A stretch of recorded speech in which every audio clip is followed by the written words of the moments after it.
Hoy les traigo una historia de terror que los hará temblar de miedo. Les presento, Nunca juegues con duendes, una historia que tiene lugar en un pintoresco pueblo llamado Villa Encantada, ubicado en el corazón de Argentina. En Villa Encantada, la tranquila vida de sus habitantes se ve amenazada cuando un grupo de amigos, liderado por Sofía, decide explorar un antiguo bosque encantado que se rumorea está habitado por duendes malévolos. La historia comienza en una soleada tarde de verano, cuando Sofía y sus amigos se aventuran en el bosque con la intención de descubrir los secretos ocultos que se esconden entre los árboles. Ignorando las advertencias de los lugareños sobre los peligros que acechan en ese lugar, se adentran en la espesura del bosque.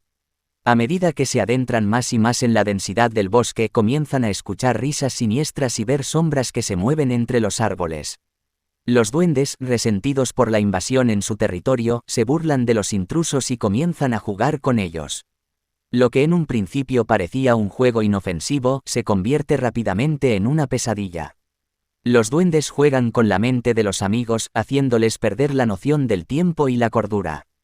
Los caminos del bosque se tornan laberínticos y los amigos se separan, siendo presa fácil para las maliciosas criaturas. Sofía, desesperada por encontrar a sus amigos y escapar del bosque encantado, se encuentra cara a cara con el líder de los duendes, un ser grotesco y retorcido que se alimenta del miedo humano. Luchando contra su propio terror, Sofía se enfrenta al duende en una batalla desesperada por su vida y la de sus amigos. Con valentía y astucia, Sofía logra engañar al duende y escapar del bosque encantado. Sin embargo, la experiencia deja cicatrices profundas en su mente y en la de sus amigos.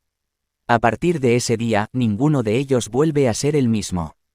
Las risas siniestras de los duendes y las visiones aterradoras los persiguen en sueños y despiertos, recordándoles que nunca debieron jugar con fuerzas sobrenaturales.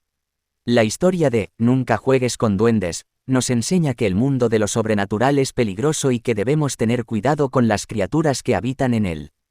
Villa Encantada sigue siendo un lugar hermoso, pero recuerden siempre respetar los límites del mundo de lo desconocido. Espero que esta historia de terror les haya mantenido al borde de sus asientos y les haya hecho reflexionar sobre los peligros que acechan en lo sobrenatural. Si disfrutaron de esta escalofriante experiencia, no olviden darle like y suscribirse al canal para más historias de terror. Con cariño, Javier Martínez.